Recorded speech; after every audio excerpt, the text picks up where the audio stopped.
साइक़ मनफ़ी समावात सभु बेहोश थी वेंदा।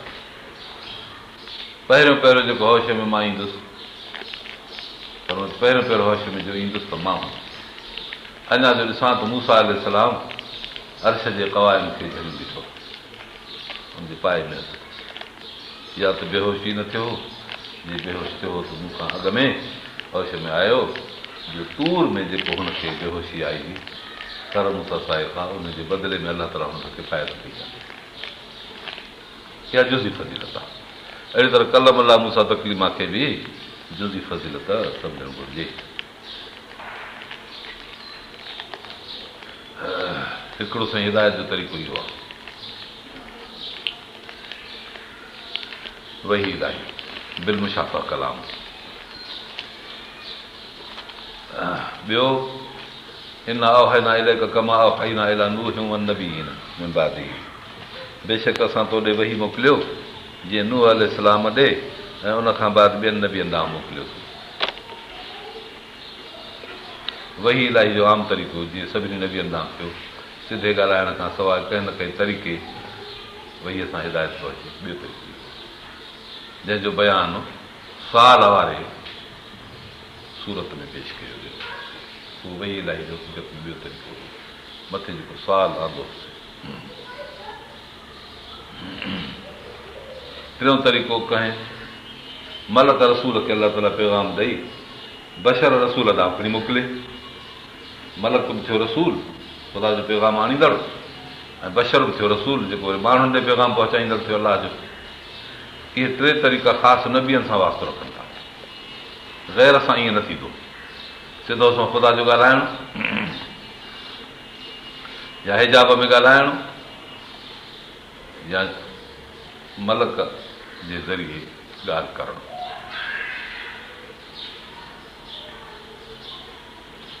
चोथों तरीक़ो आहे तहदीस जो। इहो वही इलाही खां सवाइ जो सिद्दीक़ खां पोइ वारे दर्जे सां तालुक़ रखे थो। सिद्दीक़ जी जेका ज़ातियात आहे त नबीअ सां अख सां आईने जी हैसियत रखे थी।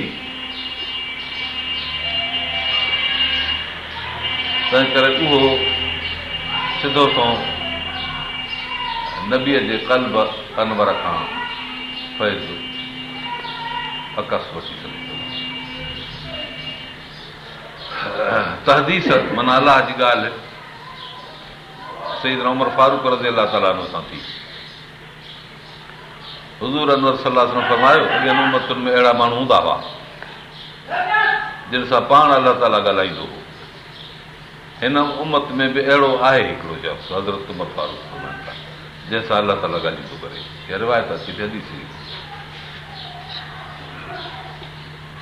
सही। इहो थियो वञी चोथों तरीक़ो अलाह जे हिदायत मोकिलण जो कंहिं पंहिंजे बहाने सां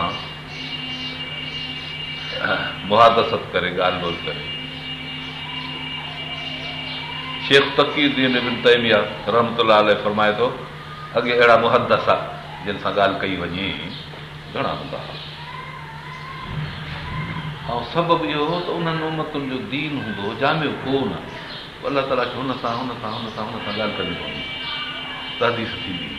हीउ दीन आहे कामिल, तंहिं करे मुहदस हिकिड़ो थियो जो दीन हुई क़ुर में अची वियो, तंहिं करे मुहदस हिन उम्मत में घटि आहे।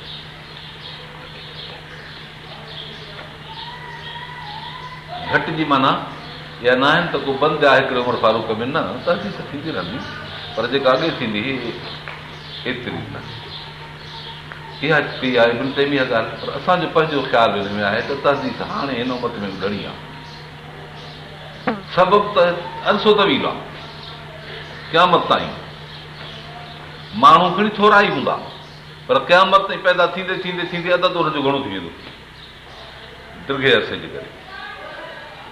अॻियनि नबियनि जे दीननि जी उमिरि थोरी हूंदी हुई, मुहदस हिकु ई वक़्त में घणा हूंदा हुआ। हाणे खणी हिकु हुनजे क़ल्ब में अलाह तबारक व तआला जो राज़ पहुची वेंदो हो, उनखे ज़ाहिर कंदो हो।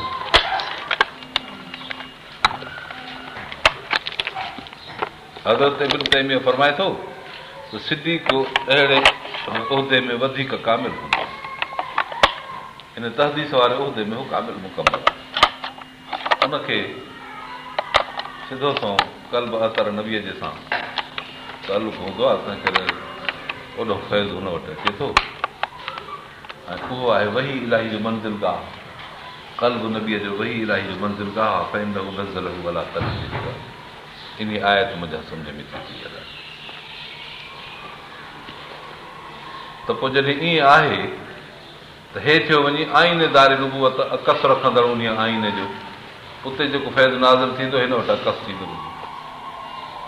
तंहिं करे इहो अजीब क़िस्म जो तस्दीक़ी तहदीस जो आहे।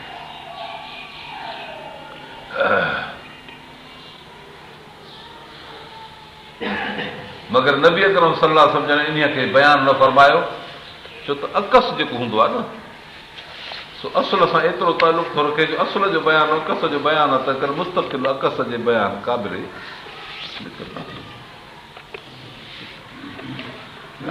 वञी हज़रत उमर फारूक जो तहदीस वारो मसइलो थियो। 4 क़िस्म आहिनि इहे अलाह जे ॻाल्हाइण जा। पंजो बि आहे हिकिड़ो अञा इफ़हाम। उन इफ़हाम जो नालो ई अलाह ताला क़ुर में इफ़हाम ॾिनो आहे।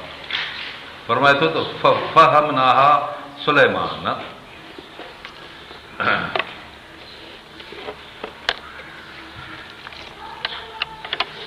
कुल्लन आतैना हुक्म इल्मा। आयत सिर्फ़ हे दाऊद व सुलैमान इज़ यहकुमान फिल हर्स इज़ नफशत फीह गनमुल क़ौम कुन्ना लिहुक्मिहिम शाहिदीन। असां दाऊद अलैहिस्सलाम खे सुलैमान अलैहिस्सलाम खे पोख जे मसइले में तालीम तरबियत ॾिनीसीं, असां उन्हनि जे फ़ैसिले ते हाज़िर हुयासीं। पोइ राज़ वञी सम्झायोसीं हज़रत सुलैमान अलैहिस्सलाम। पर ईअं न आहे, हुनखे बि इल्मु हिकमत, हुनखे बि इल्मु घटि को कोन, जुज़ी हिकिड़ी हुनखे सम्झाई सुलैमान अलैहिस्सलाम खे। हिते बि 2 नबियनि सगोरनि जी सम्झ ऐं इल्म जी तारीफ़ ऐं उन्हनि जे हिकमत खे बयानु कयो वियो आहे। सुलैमान अलैहिस्सलाम जो जेको ॿकिरण वारो मसइलो आहे इन मामले में उहो मुराद आहे।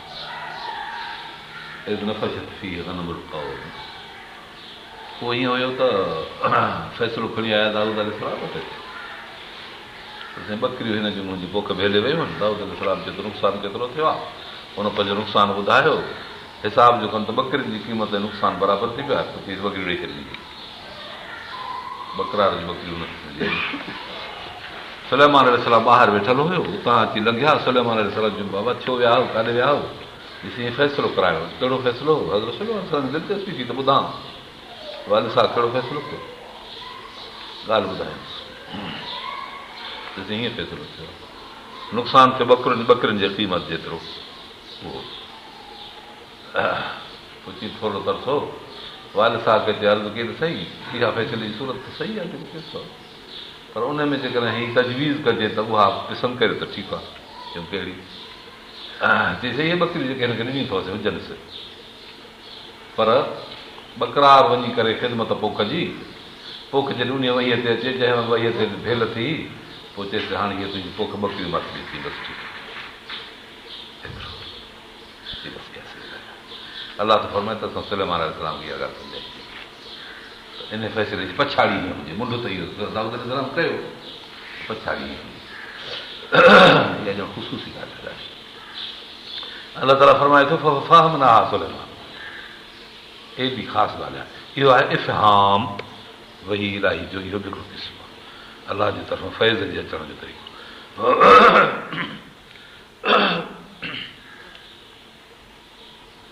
हिकु दफ़े हज़रत अली करम अल्लाह वाजी खां पुछऊं त तव्हांखे रसूलुल्लाह सल्लल्लाहु अलैहि वसल्लम जन ॿियनि खां वधीक को इल्मु ॾिनो आहे जेको ॿियनि खे न हुजे?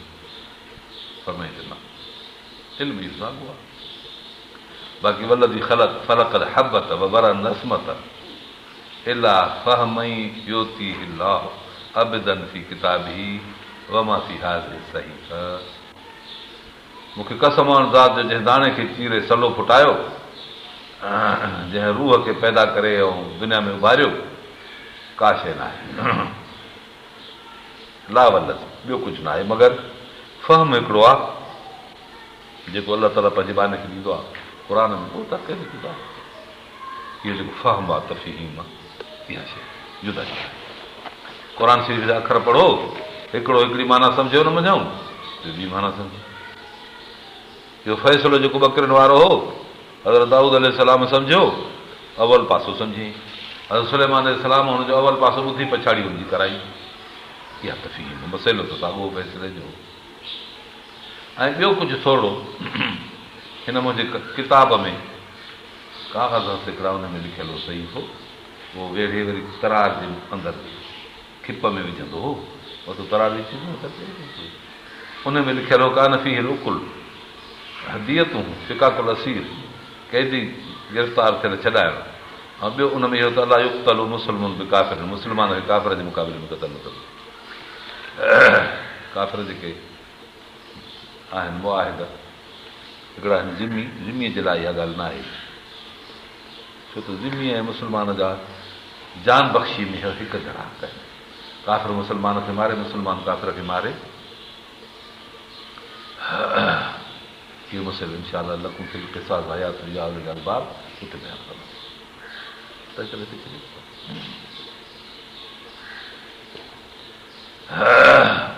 ऐं इहो हज़रत अली साईं जो जेको फरमान आहे उते मुतारिफ़ ॾिसण में ईंदो, पर उनजो बि दफ़ियो करे छॾियो। मतिलबु ई आहे त अलाह ताला जंहिंखे सम्झ था फरमाए, हिकु उहा शइ आहे। ॿियो हिन काग़ज़नि में कुझु कानून, कुझु दियात, कुझु फिकाक जा मसइला लिखियल आहिनि। फिकाक चइबो आहे कैदियुनि खे छॾाइणु, इहे कैदी जेके जंगनि में गिरफ़्तार थींदा आहिनि। हज़रत उमर फारूक रज़ी अलाह ताला अन्हु हज़रत अबू मूसा अशअरी ॾांहुं थो लिखे ख़त,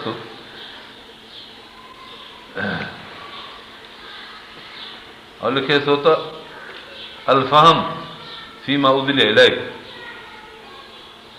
उन फ़हम खे ज़ाब्ते में रखजांइ, मसाइल जे फ़ैसिले वक़्तु उहो जेकी रब ताला तोॾे लटकायो आहे ऐं तोखे उहो फ़हम इनायत कयो आहे, उनजो ख़्यालु कयो। चइबो त फ़हम हिकिड़ी वॾी शइ आहे। सम्झ अलाह जी नेमत आहे, सम्झ अलाह जो नूर आहे जंहिंजे दिमाग़ में रखे या बाने जे दिलि ते विझे, जंहिंसां उहो इंसान अहिड़ियूं सुठियूं ॻाल्हियूं करे थो जेके उन न सम्झां ॿिए खे सम्झ में न अचनि, पर हिन ते मुनकशफ़ थियनि।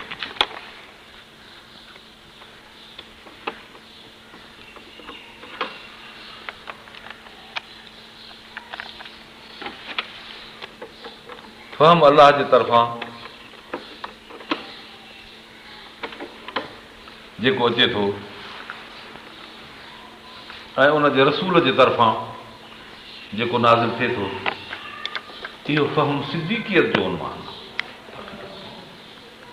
सिद्दीक़ जो उनवान इहो आहे जेकी फ़हम अलाह ताला जी तरफ़ां नाज़िल थिए थो। ऐं नबवी विलायत जो इहो वॾे में वॾो निशान आहे, जंहिं ते रब ताला फ़हम नाज़िल फरमाए। इन में पोइ उन आलिम जा फ़हम वारे जा दर्जा आहिनि, मुतफ़ावत दर्जा आहिनि।